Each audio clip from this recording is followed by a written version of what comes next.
नमस्कार, ABP news में आपका स्वागत है। मैं हूं रोहित सिंह सावल, भारत का हूं, भारत की बात करता हूं। राजनीति के मैदान में जो जितनी दूर की सोचता है उसकी रणनीति विरोधियों पर उतनी ही भारी पड़ती है।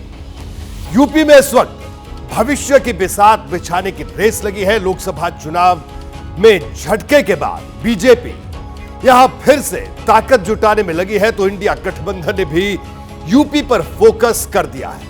सीधे 27 की बातें की जा रही है। आज भारत की बात में आपको बताऊंगा कि उत्तर प्रदेश की पिच के लिए क्या है राहुल अखिलेश का सिक्सर प्लान। इसके साथ ही बात होगी रॉबर्ट वाड्रा की, जिन्होंने पत्नी प्रियंका गांधी के चुनावी राजनीति में उतरने पर बड़ी बात कही है। रॉबर्ट ने पर्दे के पीछे की कई बातें खुलकर सामने रखी और यह भी साफ कर दिया कि अब वो भी सियासी रास्ते पर आगे बढ़ेंगे। आज महाराष्ट्र की एक सियासी तस्वीर ने सबको हैरान कर दिया। इसमें महाराष्ट्र कांग्रेस के अध्यक्ष नाना पटोले कार्यकर्ताओं से पैर धुलवा रहे हैं। 9 सेकंड के इस कीचड़ कांड में कैसे कांग्रेस विरोधियों के निशाने पर है, यह भी देखना बड़ा दिलचस्प है। लेकिन सबसे पहले इस वक्त की बड़ी खबर मैं आपको बता दूं, जो यूपी की सियासत से आ रही है। जो इस वक्त की बड़ी खबर है, यूपी में बीजेपी को लोकसभा चुनाव में झटका क्यों लगा, इस पर इस वक्त की बड़ी खबर आई है। मैं आपको बता दूं, इस वक्त की बड़ी खबर, लोकसभा चुनाव में यूपी में बीजेपी के वोट में एक खास पैटर्न देखने को मिला है। औसतन 6 से 7% तक वोट की कमी का यह पैटर्न है। पूर्व से पश्चिम तक ये कमी दर्ज की गई है 5 से 6% की वोटिंग पैटर्न में।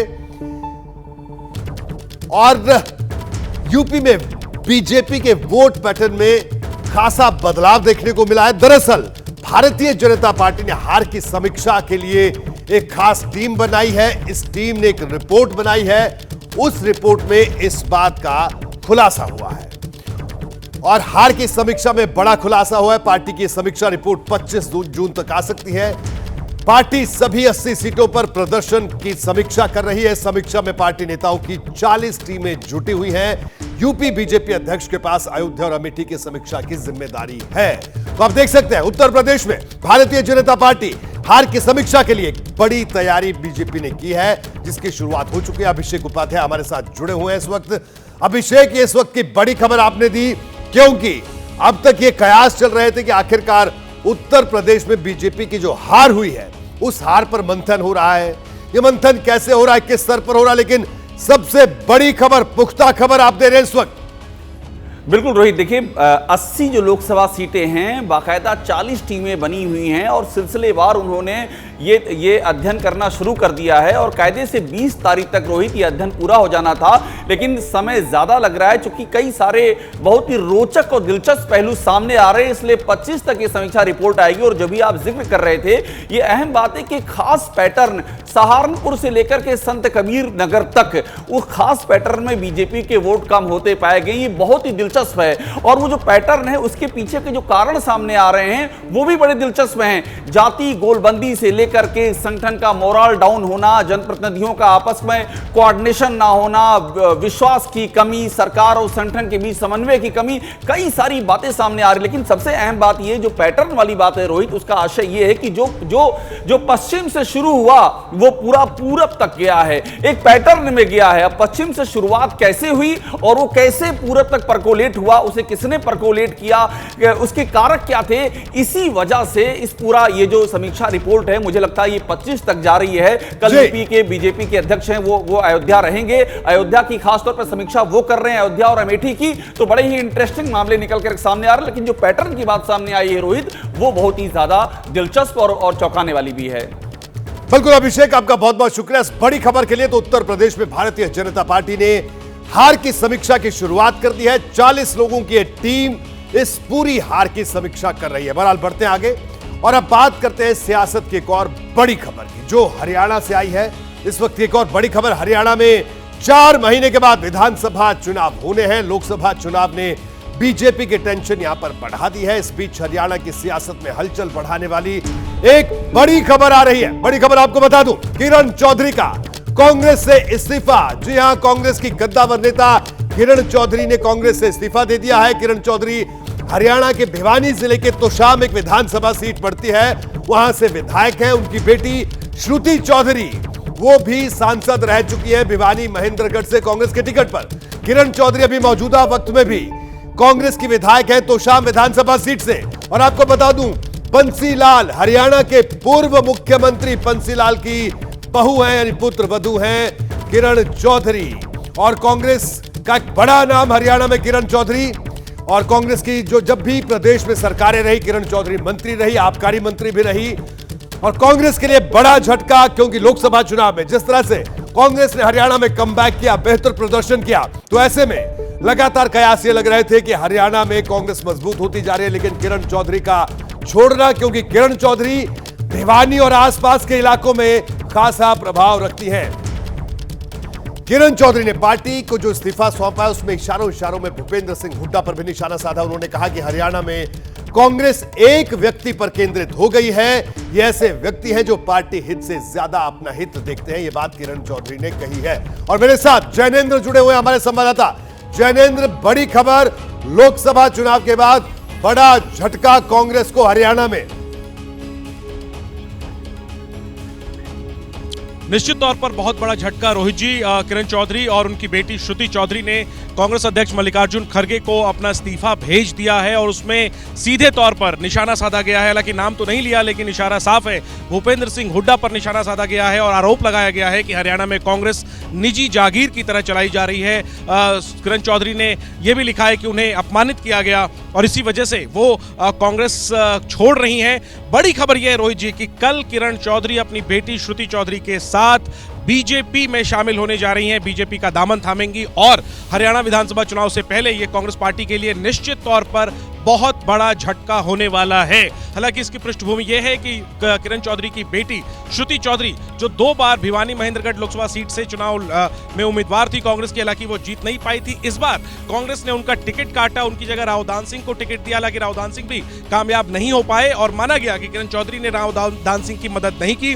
बहरहाल टिकट कटने के बाद से ही किरण चौधरी नाराज चल रही थी और अब आज उन्होंने अलविदा कह दिया है कांग्रेस पार्टी को और कल वो एक नया सियासी सफर शुरू करने जा रही हैं, बीजेपी में शामिल हो रही हैं। और ये बड़ा झटका कांग्रेस पार्टी के लिए। किरण न सिर्फ तेज तर्रार नेता है कांग्रेस पार्टी की, नेता बिल्कुल। जैनेंद्र, एक छोटा सा सवाल और। अब खबर यह आ रही है कि किरण चौधरी या श्रुति चौधरी में से किसी एक को भारतीय जनता पार्टी हरियाणा से राज्यसभा भेज सकती है, क्योंकि दीपेंद्र हुड्डा के इस्तीफे जो सांसद चुन लिए गए उनके बाद वो सीट खाली हो रही है।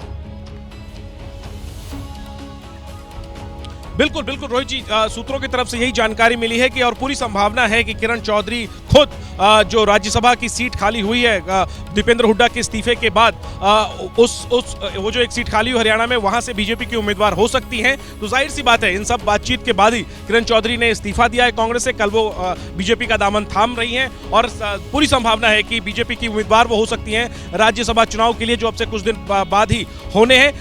हालांकि हरियाणा विधानसभा में जो समीकरण है वो दिलचस्प हो गया है। जेजेपी बाहर हो चुकी है एनडीए गठबंधन से। ऐसे में देखना होगा कि किरण चौधरी किस तरीके से संख्या बल मैनेज करती हैं जीतने के लिए। बिल्कुल जैनेंद्र, और किरण चौधरी की तरफ से अभी कोई आधिकारिक बयान भी नहीं आया है। उस बयान का भी हम सबको इंतजार है। हालांकि किरण चौधरी से संपर्क करने की कोशिश हमने भी की, लेकिन उन्होंने फोन नहीं उठाया। अब किरण चौधरी के आधिकारिक बयान का सबको इंतजार है। बढ़ते आगे और अब बात प्रधानमंत्री मोदी की। काशी में आभार यात्रा की। तीसरी बार प्रधानमंत्री बनने के बाद मोदी आज वाराणसी पहुंचे हैं। किसानों और महिलाओं को बड़े तोहफे के बाद अब से थोड़ी देर पहले प्रधानमंत्री गंगा आरती में शामिल हुए और गंगा की आरती उन्होंने वहां से की।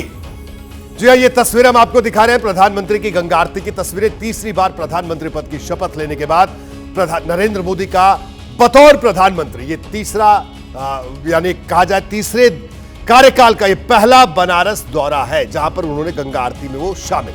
बहरहाल बढ़ते हैं आगे। इससे पहले प्रधानमंत्री मोदी ने काशी में आम लोगों को संबोधित किया। पीएम मोदी ने कहा कि मैं आपका आभारी हूं, मैं आपका ऋणी हूं। किसान सम्मान निधि का तोहफा जारी करने के बाद पीएम मोदी ने कहा कि अब तो मां गंगा ने भी जैसे मुझे गोद ले लिया है और मैं यहीं का हो गया।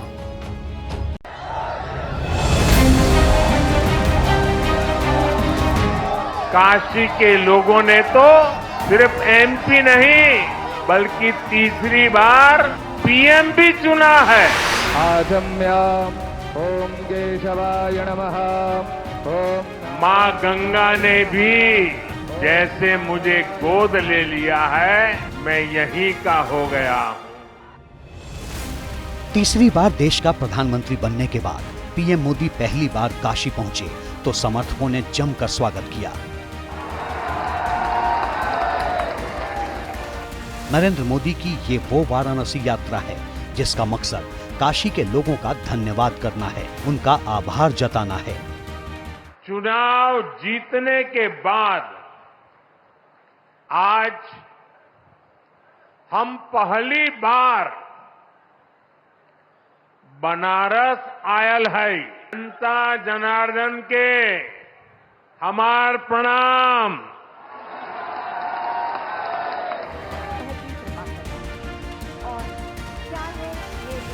पीएम मोदी ने काशी दौरे की शुरुआत देश के 9 करोड़ 27 लाख किसानों को सम्मान निधि जारी कर की।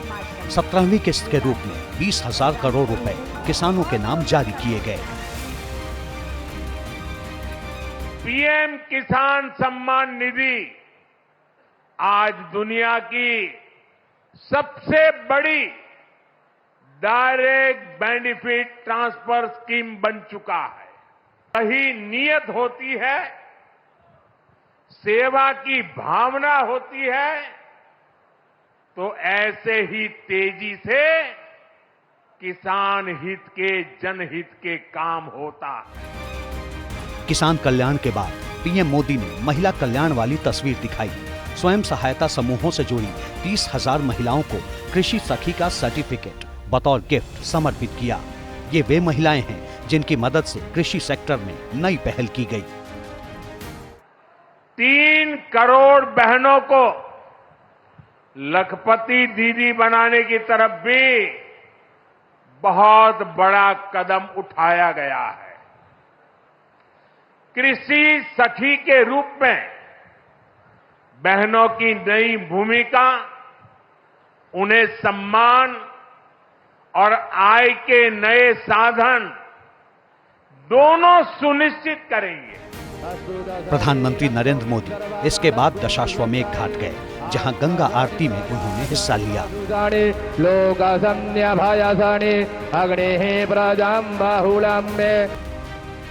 लेकिन पीएम मोदी की वाराणसी यात्रा को लेकर कांग्रेस उन पर हमलावर है। ये सब मैं समझता हूँ कि केवल मार्केटिंग और केवल एक इवेंट का कार्यक्रम हो रहा है। प्रधानमंत्री जी को इससे बाहर निकलना चाहिए और किसानों का दुख दर्द जानना चाहिए। काशी के बाद अब पीएम मोदी बुधवार सुबह को बिहार के नालंदा के लिए रवाना होंगे। उत्तर प्रदेश में बड़ी कामयाबी के बाद इंडिया गठबंधन ने अब बीजेपी के खिलाफ चक्रव्यूह रचने की शुरुआत कर दी है। निशाना 2027 के विधानसभा चुनाव पर है, लेकिन उससे पहले राज्य में 10 विधानसभा सीटों पर उपचुनाव होने हैं, इसलिए अभी से बिसात बिछाई जाने लगी है। कांग्रेस इनमें से कुछ सीटों पर चुनाव लड़ना चाहती है। पार्टी के नेताओं का दावा है कि 2027 में एसपी कांग्रेस का गठबंधन योगी सरकार को सत्ता से बाहर कर देगा।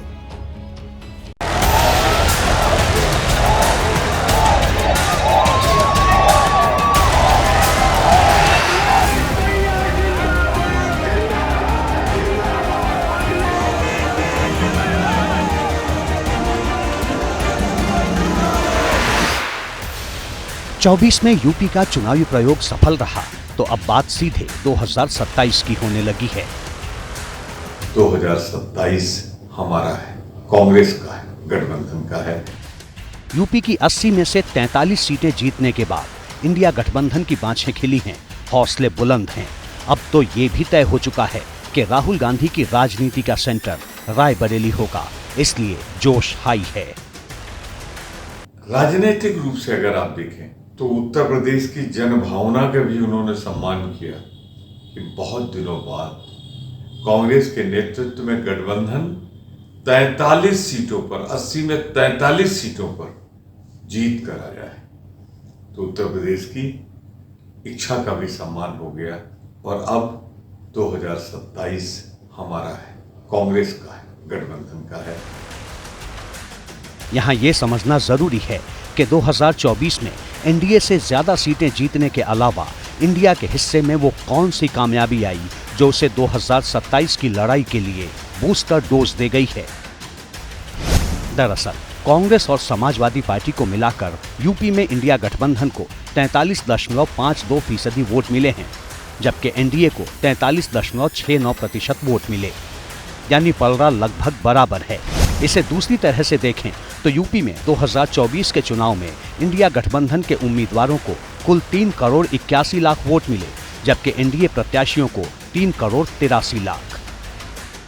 यानी कुल वोटों के लिहाज से इंडिया गठबंधन एनडीए से सिर्फ 2 लाख वोट पीछे रहा। वहीं अगर विधानसभा सीटों के लिहाज से लोकसभा सीटों के प्रदर्शन पर नजर डालें तो राज्य की 403 विधानसभा सीटों में से एनडीए को जहां 174 विधानसभा सीटों पर बढ़त मिली, तो विपक्षी गठबंधन 2024 सीटों पर आगे रहा है। यही वजह है कि यूपी की सियासी जमीन पर टिके रहने के राहुल के फैसले के बाद यूपी में कांग्रेस का मनोबल ऊंचा हो गया है और सीधे 2027 जीतने की बातें हो रही हैं। 2024 के लोकसभा चुनाव में समाजवादी पार्टी, कांग्रेस, इंडिया गठबंधन ने बहुत अच्छा प्रदर्शन किया, जनता का अपार जन समर्थन मिला। समाजवादी पार्टी, इंडिया गठबंधन आने वाले समय में साथ रहेगा और मजबूती से चुनाव को लड़ेगा। 27 में उत्तर प्रदेश की जनता भारतीय जनता पार्टी के साथ खड़ी होगी। जनता को विकास पसंद है, विकास भारतीय जनता पार्टी और एनडीए के साथ है। इंडिया गठबंधन को भरोसा है कि जिस तरह पीएम मोदी के चेहरे के बावजूद राहुल और अखिलेश की केमिस्ट्री ने यूपी के चुनावी अंकगणित में एनडीए के फॉर्मूले को फेल कर दिया, उस लिहाज से 2027 की जंग ज्यादा आसान होगी, क्योंकि चुनाव राज्य का होगा। चुनावी राजनीति में एंट्री के 24 घंटे के भीतर प्रियंका गांधी के पति रॉबर्ट वाड्रा का बड़ा बयान आया है। वाड्रा ने कहा, मैंने हमेशा कहा है कि प्रियंका के सांसद बनने के बाद मैं भी सक्रिय राजनीति में शामिल हो सकता हूं। वाड्रा ने यह भी दावा किया कि वायनाड से चुनाव लड़ने के लिए उन्होंने भी प्रियंका पर दबाव डाला था और आखिरकार पूरे परिवार ने मिलकर यह फैसला लिया। वाड्रा ने यह भी कहा कि वो चाहते हैं कि राहुल गांधी लोकसभा में नेता प्रतिपक्ष बने।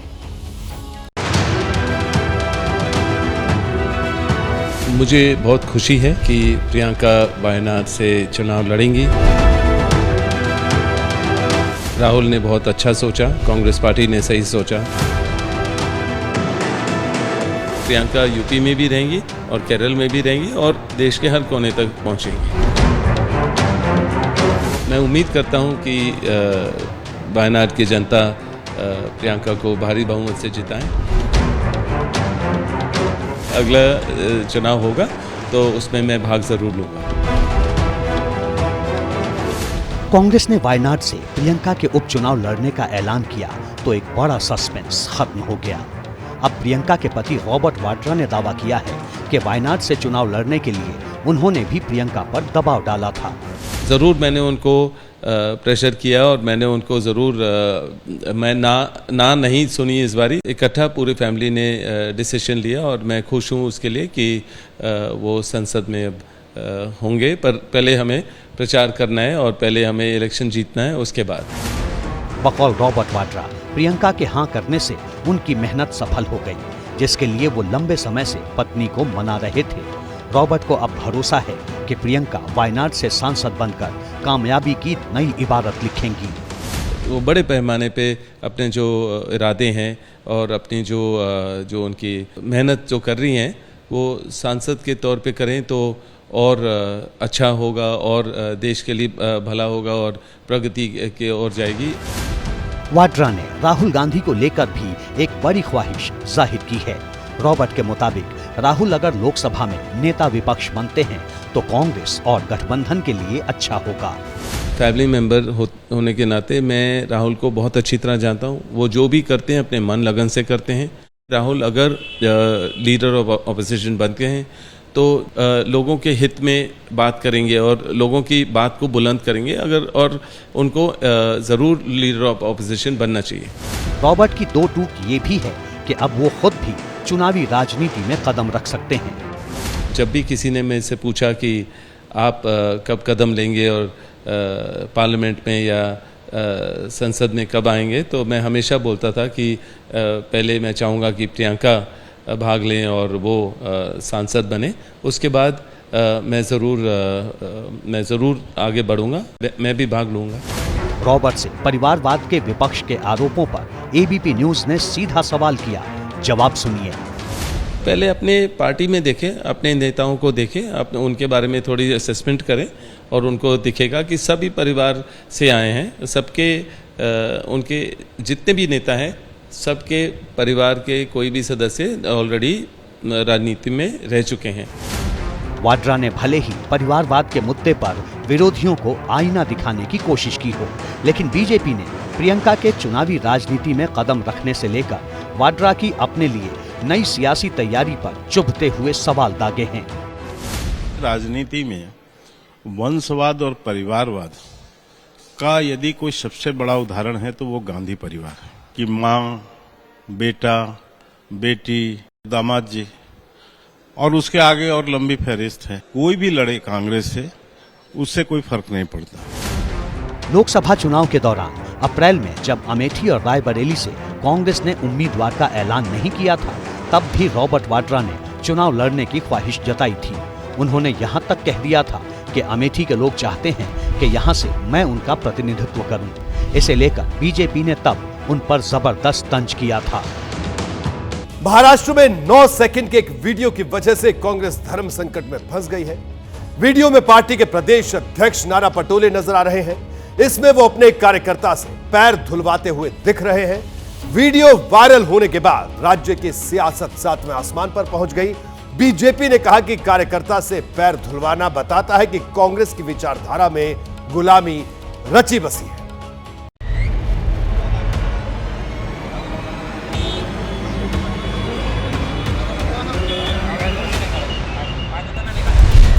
महाराष्ट्र कांग्रेस अध्यक्ष नाना पटोले के पैर पर घड़े से पानी गिरता रहा। कार्यकर्ता हाथों से कीचड़ साफ करता रहा और कार की ऊंची सीट पर बैठे नेताजी के चेहरे पर संतोष का भाव खेलता रहा। लेकिन सिर्फ 9 सेकंड के जिस वीडियो में ये पूरी कहानी कैद हुई, वही वीडियो चंद मिनट बाद कांग्रेस का सिरदर्द बढ़ाने वाला था। मुद्दे को सबसे पहले लपका महाराष्ट्र बीजेपी ने कार में बैठकर पैर धुलवाते नाना पटोले का video social media platform x पर पोस्ट करते हुए लिखा। कांग्रेस के नेता जनता को पैरों की धूल समझते हैं। महाराष्ट्र कांग्रेस अध्यक्ष नाना पटोले के पैर कीचड़ में सन गए तो उन्होंने एक कार्यकर्ता से पैर धोने को कहा। अगर सत्ता उनके हाथ में चली गई तो गरीबों का यही हाल होगा। ये वीडियो कमाल है। इस सोशल मीडिया पोस्ट के साथ ही महाराष्ट्र बीजेपी फ्रंट फुट पर आ गई। एक ओर देश के आदरणीय प्रधानमंत्री नरेंद्र मोदी जी सफाई कर्मचारियों का सम्मान करते हुए उनके पैर अपने हाथों से धो रहे हैं और दूसरी ओर घमंडिया गठबंधन के नेता महाराष्ट्र कांग्रेस के प्रांत अध्यक्ष एक सामान्य कार्यकर्ता से अपने पैर धुलवा रहे हैं। वो गरीब है इसलिए आपके पैर धोए? क्या यही आपकी संस्कृति है?